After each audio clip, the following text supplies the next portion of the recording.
ಮೋಸ್ತಬಾ Khamenei ಬದುಕಿದ್ದಾರಾ?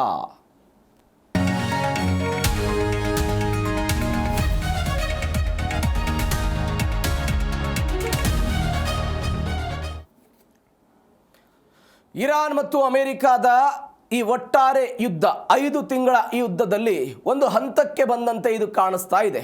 ನೀವು ನೋಡಿ, ನಾವು ಅನೇಕ ಬಾರಿ DNA ಚರ್ಚೆ ಮಾಡಿದ್ದೀವಿ. ಅದು ವಿಯೆಟ್ನಾಂ ವಿರುದ್ಧದ ಯುದ್ಧ, ಇರಾಕ್ ವಿರುದ್ಧದ 8 ವರ್ಷದ ಯುದ್ಧ. ಅಮೆರಿಕ ಆರ್ಥಿಕವಾಗಿ, ಶಸ್ತ್ರಾಸ್ತ್ರಗಳ ವಿಚಾರದಲ್ಲಿ, ಸೈನಿಕರ ವಿಚಾರದಲ್ಲಿ ಒಂದು ರೀತಿಯಾದಂಥ ಹಿನ್ನಡೆಯನ್ನು ಅನುಭವಿಸಿಬಿಟ್ಟಿತ್ತು. ಇದೀಗ ಆ ಪರಿಣಾಮ ಪುನರಪಿ ಅಮೆರಿಕದ ಆರ್ಥಿಕತೆಗೆ ಅಥವಾ ಅಮೆರಿಕಕ್ಕೆ ಆಗುತ್ತಾ ಎನ್ನುವಂಥ ಆತಂಕ ಸಹಜವಾಗಿ ಬರ್ತಾ ಇದೆ. ಹೀಗಾಗಿ ಅಮೆರಿಕ ಏನು ಆಲೋಚನೆ ಮಾಡ್ತಾ ಇದೆ, ಈ ಯುದ್ಧದಿಂದ ಗೌರವಯುತವಾಗಿ ನಾವು ಎಕ್ಸಿಟ್ ಆಗಬೇಕು ಅಂತ.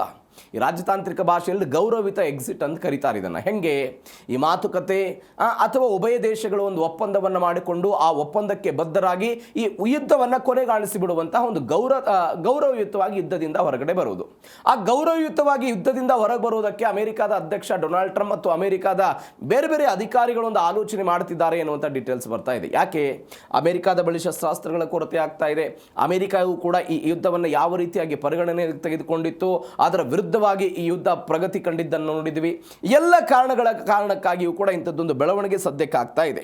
ಇವೆಲ್ಲದರ ನಡುವೆ ಮಸೂದ್ ಪೆಜಿಶ್ಕಿಯಾನ್ ಭೇಟಿ ಮಾಡಿದಂಥ ವ್ಯಕ್ತಿ ಯಾರು? ಮೋಸ್ತಬಾ ಖಮೇನಿಯನ್ನೇ ಅವರು ಭೇಟಿ ಮಾಡಿ ಮಾತುಕತೆ ನಡೆಸ್ಕೊಂಡು ಬಂದ್ರ? ಈ ಎಲ್ಲದರ ಬಗ್ಗೆಯೂ ಕೂಡ ದೊಡ್ಡ ಮಟ್ಟದ ಚರ್ಚೆ ಆಗ್ತಾ ಇದೆ. ಏನೇನಾಯಿತು ಮಧ್ಯಪ್ರಾಚ್ಯದಲ್ಲಿ? ಮೊದಲ ಸುದ್ದಿಯಲ್ಲಿ ಡೀಟೇಲ್ಸ್ ಆಗಿ ನೋಡ್ತಾ ಹೋಗೋಣ. ಮೋಸ್ತಬಾ ಖಮೇನಿ ಸಾವು ?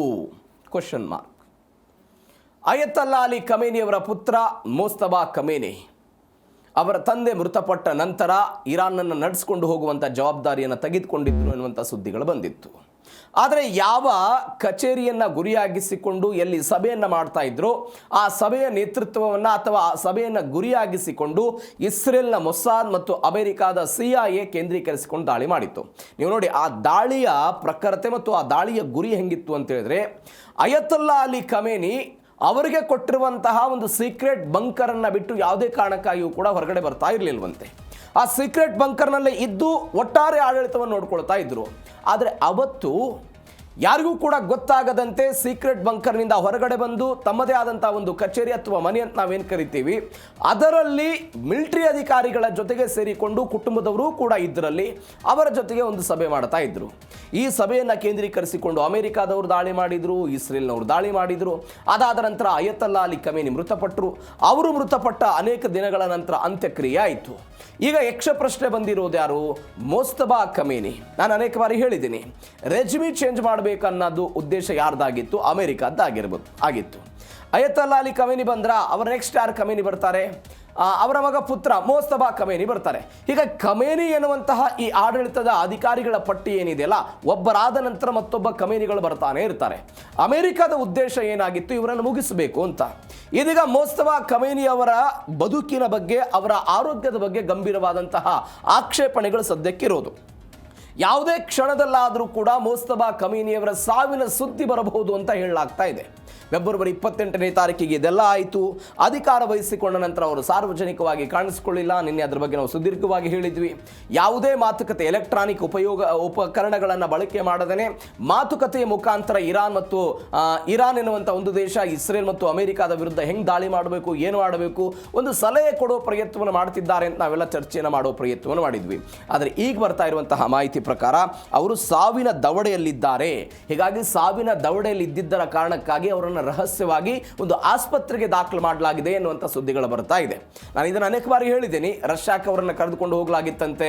ಮಾಸ್ಕೋದ ಒಂದು ದೊಡ್ಡ ಆಸ್ಪತ್ರೆಯಲ್ಲಿ ಅವರಿಗೆ ಟ್ರೀಟ್ಮೆಂಟ್ ಕೊಡಲಾಗಿತ್ತಂತೆ. ಇದರ ಮುತುವರ್ಜಿಯನ್ನು ಸ್ವತಃ ಪುಟಿನ್ ಅವರೇ ತೆಗೆದುಕೊಂಡಿದ್ದರಂತೆ. ಆ ಪರಿಪ್ರಮಾಣದಲ್ಲಿ ಈ ಭೀಕರ ದಾಳಿಯಲ್ಲಿ ಅವರು ಆಘಾತಗಳಿಗೆ ಅಥವಾ ಅಪಘಾತಗಳಿಗೆ ಒಳಗಾಗಿದ್ದರು ಎನ್ನುವಂಥ ಸುದ್ದಿಗಳು ಬಂದಿತ್ತು. ಆದರೆ ಇದೀಗ ಒನ್ಸ್ ಅಗೇನ್ 28ರ ದಾಳಿಯ ಪರಿಣಾಮ ಮತ್ತಷ್ಟು ಮಗದಷ್ಟು ಈ ನೋವುಗಳು, ಅದಾದ ನಂತರ ಅವರ ಸಾವಿನ ದವಡೆಗೆಲ್ಲ ಹತ್ತಿರ ಆಗ್ತಾ ಇದ್ದಾರೆ ಎನ್ನುವಂಥ ಸುದ್ದಿಗಳು ಬರ್ತಾ ಇದೆ. ಹೀಗಾಗಿ ಅವರನ್ನು ರಹಸ್ಯವಾಗಿ ಆಸ್ಪತ್ರೆಗೆ ಕರೆದುಕೊಂಡು ಹೋಗಿದ್ದಾರೆ ಅಂತ ಹೇಳಲಾಗ್ತಾ ಇದೆ. ಹೀಗಾಗಿ ನೋಡೋಣ ಏನಾಗುತ್ತೆ ಆ ಬೆಳವಣಿಗೆ. ಒಂದು ವೇಳೆ ಮೋಸ್ತಬಾ ಖಮೇನಿಯೂ ಕೂಡ ಮೃತಪಟ್ಟು ಬಿಟ್ಟರೆ ಅಂತ ಸುದ್ದಿ ಏನಾದರೂ ಇರಾನ್ನಿಂದ ಬಂದರೆ ಅದು ಇರಾನ್ಗೆ ದೊಡ್ಡ ಮಟ್ಟದ ಆತಂಕವನ್ನು ತಂದಿಡುವಂತಹ ಸುದ್ದಿ. ಯಾಕೆ ಅಂತ ಹೇಳಿದ್ರೆ, ಅಯತಲ್ಲಾ ಅಲಿ ಖಮೇನಿಯ ನಂತರ ಮುಂಬರುವಂತಹ ಮೋಸ್ತಬಾ ಖಮೇನಿ ಒಬ್ಬ ಪ್ರಖರವಾಗಿದ್ದಾರೆ. ತಂದೆಗಿಂತಲೂ ಕೂಡ ಇವರು ಹೆಚ್ಚು ಪ್ರಖರವಾಗಿ ಪರಮಾಣನ್ನು ಹೊಂದೋದಕ್ಕೆ ಬಯಸ್ತಿದ್ದಾರೆ ಅಂತ ನಾವೆಲ್ಲ ನೋಡಿದ್ವಿ. ಹೀಗಾಗಿ ಆ ವಿಚಾರದಲ್ಲಿ ಏನಾಗುತ್ತೆ ನೋಡೋಣ. ಎಲ್ಲದರ ಜೊತೆಗೆ ಡೊನಾಲ್ಡ್ ಟ್ರಂಪ್ ಮರ್ಯಾದೆ ಉಳಿಸಿಕೊಳ್ಳೋದಕ್ಕೆ ಪರದಾಟವನ್ನು ನಡೆಸ್ತಿದ್ದಾರೆ ಅಂತ. ಮರ್ಯಾದೆ ಉಳಿಸ್ಕೊಳ್ಳೋದಕ್ಕೆ ಪರದಾಟವನ್ನು ನಡೆಸ್ತಾ ಇದ್ದಾರೆ. ಇರಾನ್ ಮೇಲೆ ಬಾಂಬ್ ಹಾಕೋದ್ರಿಂದ ಮಾತ್ರ ಜಯ ಸಿಗಲ್ಲ ಅಂತ ಅಮೆರಿಕಾದ ಸೇನೆ ಹೇಳ್ತಾ ಇದೆ. ಹೀಗಾಗಿ ಇದರಿಂದ ಹೊರಗಡೆ ಬರುವುದಕ್ಕೆ, ಗೌರವಯುತವಾಗಿ ಹೊರಗಡೆ ಬರುವುದಕ್ಕೆ ಡೊನಾಲ್ಡ್ ಟ್ರಂಪ್ ಒಂದು ಆಲೋಚನೆ ಮಾಡ್ತಿದ್ದಾರೆ, ದಾರಿಯನ್ನು ಹುಡುಕ್ತಾ ಇದ್ದಾರೆ ಅಂತ ಸದ್ಯಕ್ಕೆ ಬರ್ತಾ ಇರುವಂಥ ಮಾಹಿತಿ. ಈ ಡೊನಾಲ್ಡ್ ಟ್ರಂಪ್ ಇವತ್ತು ಗೌರವಯುತ ಎನ್ನುವಂಥ ಪದವನ್ನು ಬಳಕೆ ಮಾಡ್ತಿದ್ದಾರೆ. ಆಫ್ ರ್ಯಾಂಪ್ ಅನ್ನುವಂಥ ಒಂದು ಸ್ಟ್ರಾಟಜಿ ಕರೀತಾರೆ ಇದನ್ನು ರಾಜತಾಂತ್ರಿಕ ಭಾಷೆಯಲ್ಲಿ. ಇವತ್ತು ಈ ಸ್ಟ್ರಾಟಜಿ ಬಗ್ಗೆ ಡೊನಾಲ್ಡ್ ಟ್ರಂಪ್ ಅವರು ಆಲೋಚನೆ ಮಾಡ್ತಾ ಇರ್ಬೋದು. ಆದರೆ ಈ ಸ್ಟ್ರಾಟಜಿಯ ಹೊರತಾಗಿಯೂ ಕೂಡ ಡೊನಾಲ್ಡ್ ಟ್ರಂಪ್ ಯುದ್ಧದಿಂದ ಹೊರಗಡೆ ಬರಬೇಕು ಅಂತ ಅನೇಕ ಬಾರಿ ಆಲೋಚನೆಯನ್ನು ನೋಡಿದ್ದೀವಿ. ಹೀಗಾಗಿನೇ ಇರಾನ್ ವಿರುದ್ಧ ಅವರು ಷರತ್ತುಗಳನ್ನು ಹಾಕಿದ್ದು, ಇರಾನ್ ವಿರುದ್ಧ ಆರ್ಥಿಕ ದಿಗ್ಬಂಧನಗಳನ್ನು ಹಾಕಿದ್ದು, ಮಾತುಕತೆಗೆ ಬರಬೇಕು ಅಂತ ಹೇಳಿದ್ದು. ಇರಾನ್ನವರು ಮೊದಲು ಬುದ್ಧಿವಂತರು ಅಂದರು, ಅವರು ಹೇಡಿಗಳು ಅಂತಂದ್ರು, ಅವರು ಹುಚ್ಚರು ಅಂತ ಕರೆಯುವ ಪ್ರಯತ್ನವನ್ನು ಮಾಡಿದ್ರು. ಒಟ್ಟಾರೆ ಮಾತುಕತೆ ಮುಖಾಂತರ ಇದ್ರ ಬಗೆಹರಿಸಬೇಕು ಅನ್ನೋ ಪ್ರಯತ್ನವನ್ನು ಇದೀಗ ಮಾಡ್ತಾ ಇದ್ದಾರೆ. ಬಿಕಾಸ್ ಅಮೆರಿಕಾದ 18 ಜನ ಸೈನಿಕರು ಮೃತಪಟ್ಟಿದ್ದಾರೆ, 687ಕ್ಕೂ ಅಧಿಕ ಜನ ಸೈನಿಕರು ಗಾಯಗೊಂಡಿದ್ದಾರೆ. ಹೀಗಾಗಿ ಒಂದು ಸುರಕ್ಷಿತ ನಿರ್ಗಮನವನ್ನು ಅಮೆರಿಕ ಕೂಡ ಬಯಸ್ತಾ ಇದೆ ಅಂತೆಲ್ಲ ಹೇಳಲಾಗ್ತಾ ಇದೆ. ಏನಿದೆ ಹಾಗಾದರೆ ಆಫ್ ರ್ಯಾಂಪ್ ಅಂತ ಹೇಳಿದರೆ ಏನು?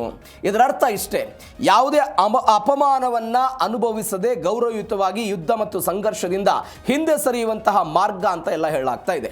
ಇದರ ಭಾಗವಾಗಿ ಅಮೆರಿಕದ ಜಂಟಿ ಮುಖ್ಯಸ್ಥರ ಸಮಿತಿ ಅಧ್ಯಕ್ಷ ಜನರಲ್ ಡ್ಯಾನ್ ಖೈನ್ ಇರಾನ್ ವಿರುದ್ಧದ ಮಿಲಿಟರಿ ಕ್ರಮಗಳನ್ನು ಮತ್ತಷ್ಟು ತೀವ್ರಗೊಳಿಸೋದ್ರಿಂದ ಪರಿಸ್ಥಿತಿ ಉಲ್ಬಣಗೊಂಡು ಉಲ್ಟಾ ಹೊಡಿಬೋದು ಅಂತೆಲ್ಲ ಲೆಕ್ಕಾಚಾರ ಹಾಕಿದ್ದಾರೆ ಅಂತ ಸದ್ಯಕ್ಕೆ ಬರ್ತಾ ಇರುವಂಥ ಮಾಹಿತಿ. ನೀವು ನೋಡಿ, ಅಮೆರಿಕ ಹೀಗೆ ಗೌರವಯುತವಾಗಿ ಬಂದ ಮೊದಲ ಯುದ್ಧ ಅಂತ ಹೇಳಿದರೆ ಅದು 1962 ಕ್ಯೂಬನ್ ಕ್ಷಿಪಣಿ ಬಿಕ್ಕಟ್ಟಾಗಿತ್ತು. ಏನಾಗಿತ್ತು ಆ ಸಮಯದಲ್ಲಿ ಅಂತ ಹೇಳಿದ್ರೆ, ಅಮೆರಿಕ ಒಂದು ಪ್ರದೇಶವನ್ನು ವಶಕ್ಕೆ ತೆಗೆದುಕೊಳ್ಳೋ ಹೋಗೋ ಪ್ರಯತ್ನವನ್ನು ಮಾಡಿತ್ತು ಕ್ಯೂಬಾ ದೇಶದಲ್ಲಿ.